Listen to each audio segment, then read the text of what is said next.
सबसे प्रार्थना करते खिलवाड़ मत करो, सुख के नाम पे तुम्हें बर्बाद किया जा रहा है। ब्रह्मचर्य रह जाता है, शरीर भले रोग से ग्रसित हो तो विचार शक्ति इतनी बलवान होती है कि शरीर शक्ति के हीन होने पर भी वो प्रसन्न रहता है। खास बात होती है विचार शक्ति, और वो तभी संचय होती है जब ब्रह्मचर्य होता है। ब्रह्मचर्य बहुत बड़ा वरदान है।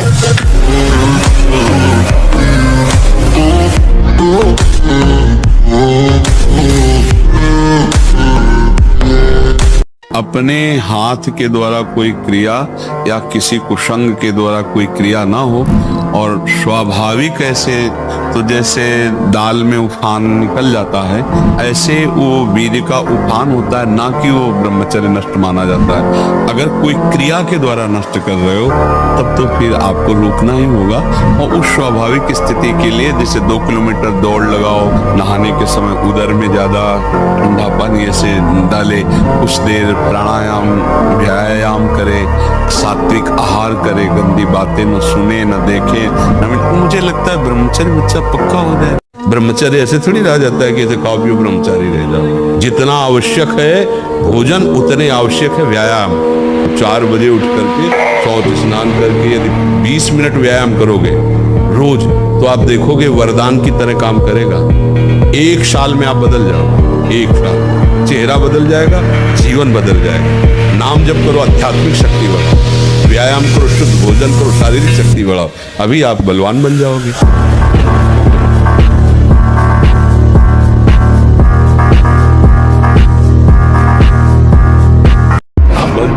बाहर और भीतरी दोनों शत्रुओं को रौंदते हुए, अगर इस जन्म में काम पूरा नहीं हुआ ना तो अगला जन्म होगा तब पूरा करूंगा। अविनाशी हूँ मैं, किसी भी स्थिति में निराश उदास हताश नहीं हो सकता। हर कोशिश करूंगा, बाहरी और आंतरिक शत्रु कोई भी मुझे परास्त, हम भजन कर रहे हैं, हमको कोई नहीं परास्त कर सकता। निराशा और उदासी बन गए तो छूना नहीं चाहिए यार। हार जाए तो भी जैसे जीत पे उत्साह, ऐसे उत्साह होना चाहिए। आज हार गए लेकिन कल हम विजय पाएंगे। मतलब एक बहुत स्ट्रॉन्ग चिंतन होना चाहिए, धैर्यवान चिंतन होना चाहिए। ब्रह्मचर्य ये सनातन धर्म का लक्ष्य। मन से, वचन से और शरीर से, तीनों से ब्रह्मचर्य होता है। मन का ब्रह्मचर्य, विषयों का चिंतन ना करना। वचन से हमें कभी भोगों की बातें नहीं करनी, और शरीर से हमें कभी भोग क्रिया नहीं करनी। जो ब्रह्मचर्य रहता है उसे शरीर बल, मनोबल, बुद्धि बल ये सब जागृत हो जाते हैं। आप कुछ समय तक व्यवहार करके देखिए ब्रह्मचर्य का, कि आपको खुद पता चलेगा कि कितना आनंद प्रदान करता है ब्रह्मचर्य। एक हमने देखा था, पहलवान आए थे, हर जगह विजय प्राप्त करते थे, तो वहां उन्होंने चैलेंज कर दिया कि कोई भी लड़ ले। तो गांव का एक किसान आदमी जो संयम से रहता था, दंड बैठक मारता, तो बोले नाम नहीं सुना, 5 मिनट में तुम्हें पटकेंगे। जैसा उसने कहा था 5 मिनट में ऐसे ऊपर उठा के बोरा की तरह धम्म से रख दिया। बाद में उसने एकांत में बुलाया उसको और कहा ऐसा क्या? तो उसने कहा कि रोज मैं अपने व्यायाम को भगवान का भजन समझता हूँ और संयम से रहता हूँ। तुम्हारे शरीर को देख करके हम समझ गए थे कि तुम्हारा शरीर भोग प्रधान है। कि गरीब आदमी दंड बैठक मार के संयम से रह के पटक दिया उसको।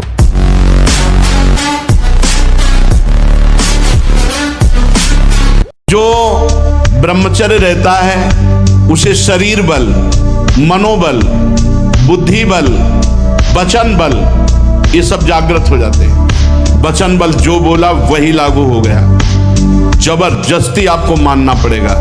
और मनोबल जो संकल्प किया अंदर वही बाहर क्रिया प्रारंभ हो गई, वही दिखाई देने लगा। देह बल, रात दिन मेहनत करो फिर भी थकान नहीं। आप कुछ समय तक व्यवहार करके देखिए ब्रह्मचर्य का, फिर आपको खुद पता चलेगा कि कितना आनंद प्रदान करता है ब्रह्मचर्य।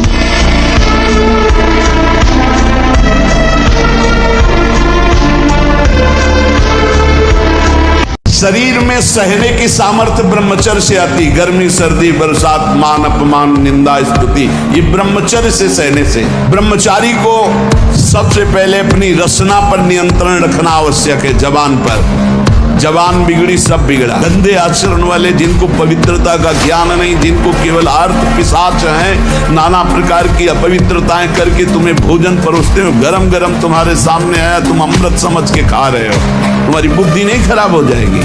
पहले साधक को चाहिए कि ये देख ले कि हमारे द्वारा कोई हस्त मैथुन आदि क्रियाएं जो निंदनीय क्रियाएं वो तो नहीं हो रही।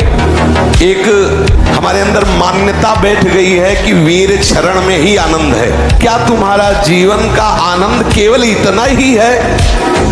एक भागवतिक विधान है, जब आपका ब्याह हो तो संतानोत्पत्ति के लिए वो मार्ग, तब तक आप ब्रह्मचारी रहे। क्या इतने इंद्रियों के गुलाम हो गए? क्या इतने केवल आपने सुख समझ लिया? तो फिर आप देखना कि आगे आपको ये मन किस दशा में पहुंचा देता है। अगर आप 5 वर्ष ब्रह्मचर्य रहे केवल इसलिए कि जो हमारी संतान हो वो बहुत देशभक्त, हरिभक्त, बलवान, विद्वान, ज्ञानवान हो, वो आप नियम से दोनों भजन करो और 5 वर्ष बाद गर्भाधान करके संतान उत्पत्ति के शास्त्र सिद्धांत में अगर वो महापुरुष न पैदा हो तो बताना। अब ये खान पान ठीक नहीं, आचरण ठीक नहीं, पवित्र नहीं हो। एक किसान भी खेती को सुरक्षित और तैयार करता है तो उसमें अच्छी फसल होती है। तुमने ब्रह्मचर्य को जाना ही नहीं, इधर उधर से हर तरह से भ्रष्ट आचरण, अब वो संतान कैसे हुई? हम देखा गोदी में चश्मा लगा, भगवान गोदी में है, शुगर है 500। अब बोलो इनको जवानी आएगी कभी? कल इन लोगों से बता रहे थे, देखो अभी सर्दी नहीं आई, श्री जी ने आप सबकी व्यवस्थाएं की। हम अपने आप को बताते हैं, कभी कभी जब ज्यादा सर्दी होती तो पास के आश्रमों में जाते तो देखते थे सब अपने अपने कंबल लिए ओढ़े, कोई पूछता भी नहीं था। पता नहीं कंबल उड़ा दे रात में लेके भाग जाए तो ऐसी कांपते हुए शरीर ठंडी करती। फिर निश्चय किया ओढ़ना ही नहीं, हमें आश्रय ही नहीं लेना इसका। भगवत कृपा से कभी जुखाम या बुखार भी नहीं आया। भीषण सर्दी ऐसे सहते हुए आपके अंदर सब सामर्थ्य है। दवाइयां खा के व्यवस्था करके भी कभी जुखाम नहीं, 10 वर्ष कभी जुखाम नहीं हुआ। भीषण सर्दी, गर्मी, बरसात, हर ऋतु को वो शरीर सामर्थ्यशाली हो। भगवान वैसी कृपा करते हैं। शरीर के संबंधियों का व्यवहार अपने चित्त पर रखता है, वो कैसे परमार्थ का पथिक बनेगा?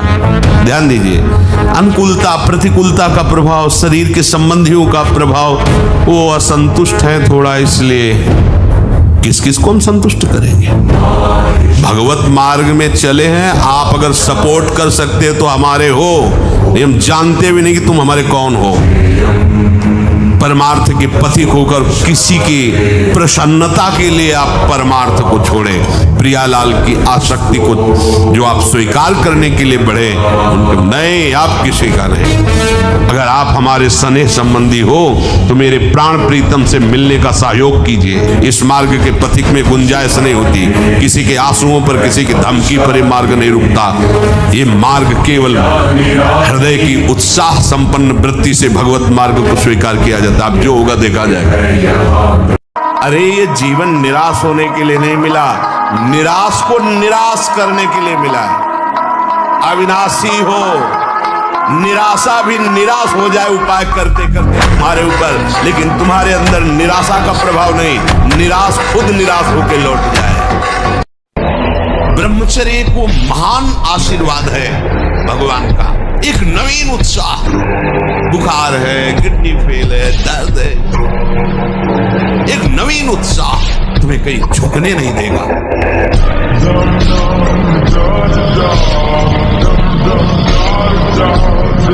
वीर दो तरह से निकलता है, एक तो जो घातक है वो उसी के शरीर से निकलेगा जिसने हस्तमैथुन किया या गंदी क्रियाएं करके बच्चापन से ही वीर को नष्ट किया। जैसे 12-13 वर्ष की अवस्था है। मित्र बनाना दोष नहीं, आप मित्र बना लीजिए, बच्चा बच्ची मित्र बना ले, कोई परेशानी, लेकिन दोष क्यों स्वीकार करते हो? जब तक तुम्हारा ब्याह न हो जाए तब तक तुम ब्रह्मचर्य से रहो, बेविचार क्यों करते हो? आपको सच्ची कहता हूं, आप ऐसे निराश मत होना कि इतने दिन हो गए अब भी काम आता है। एक दिन वो समय आएगा कि कि तुम ऐसे छाती ठोक के कहोगे कि किसी की ताकत नहीं कि हिला दे। हमारे बुजुर्ग ने हमको सिखाया था, बाण लंगोटा बचा के इंद्री कभी न देखा पर नारी, धर्म के टुकड़े खाकर भैया चढ़ी बदन पे तैयारी। बाण लंगोटा बचा के इंद्री, ब्रह्मचर्य और स्वाभाविक दंड बैठक और व्यायाम के द्वारा जो ताकत बढ़ती जाती है वो स्थायी होती है। बल किसे कहते हैं? जो काम को पछाड़ दे, क्रोध को पछाड़ दे, दूसरों का हित करे, दूसरों का मंगल करे और पवित्र भोजन करे। ब्रह्मचारी पवित्र आचरण वाला, दूसरों का हित करने वाला, वो बलवान होगा।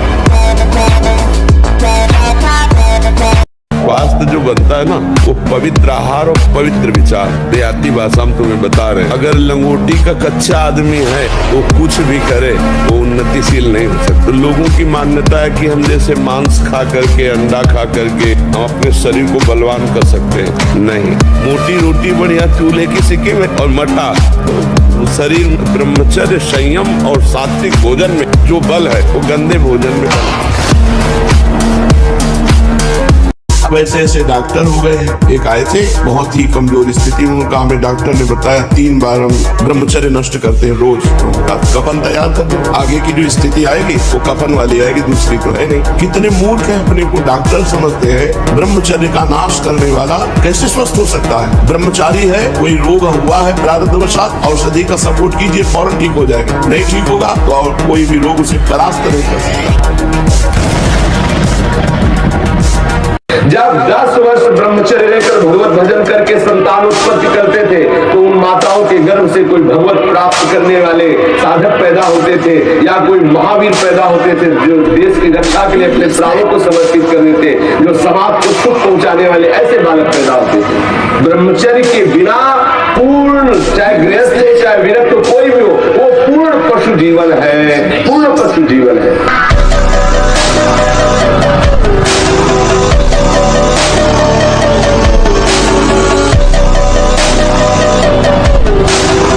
जितना आवश्यक है भोजन उतने आवश्यक है व्यायाम। ये जैसे नवयुवक जन है ना, व्यायाम करना चाहिए। शरीर स्वस्थ है, बुद्धि प्रसन्न है, जिसमें अब तो क्या व्यायाम होता है। यदि 20 मिनट व्यायाम करोगे रोज तो आप देखोगे वरदान की तरह काम करेगा। दवा कोई वर्जिश से बेहतर नहीं, नुस्खा है कम खर्च, बाला नसेन शक्ति बढ़े, फुर्तील है, चोट न अधिक पीड़ाए, अन्न पचे चंगा रहे, कसरत सदा सहाय।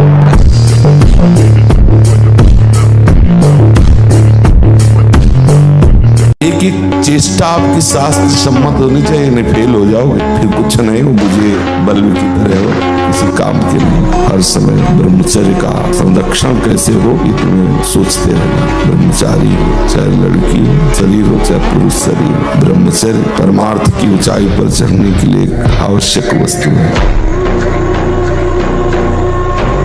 यौवन अवस्था को प्राप्त होने पर यदि ब्रह्मचर्य क्षीण न हो तो फिर धीरे धीरे धीरे धीरे ऊर्ध्व रेता होने लगता है। जिसका ब्रह्मचर्य अधोगामी, वीर्य अधोगामी हो गया, उसको रोक पाना बहुत कठिन होता है, क्योंकि उसका अभ्यास वीर्य का बन गया है नीचे की इंद्रियों से बाहर होना, और जिसने उसको रोक लिया फिर ऊर्ध्वगामी होने लगता है। शांति, गंभीरता, आनंद, भजन में एकाग्रता, संकल्प में दृढ़ता, संकल्प सिद्धि, ये बहुत प्रकार की दिव्य लाभ वृत्तियां ब्रह्मचर्य से जागृत हो जाती हैं।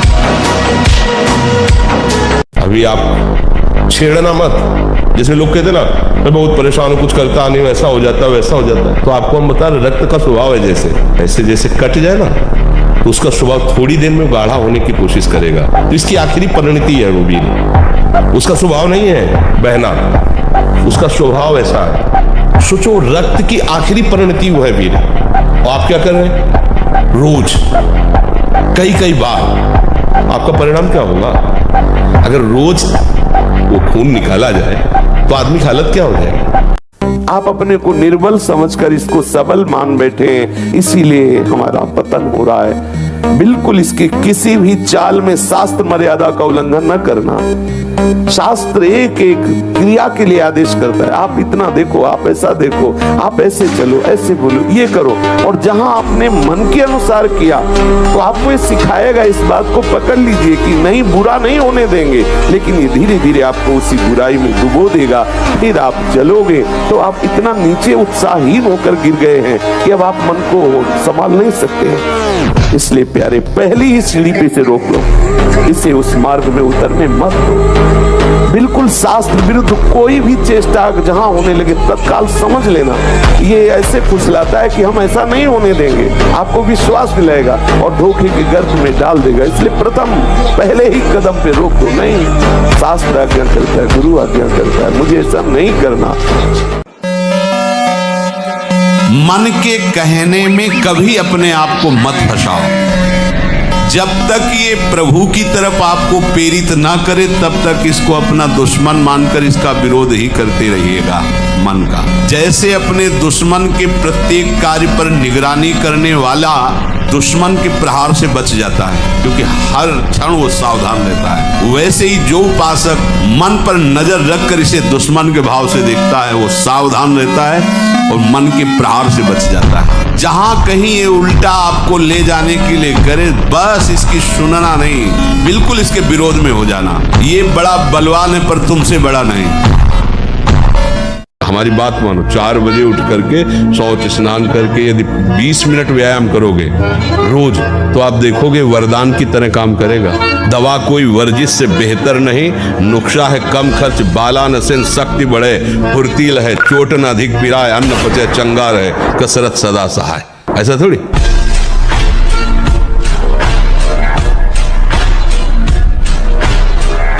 नाम जब करो अच्छा मन हो जाएगा।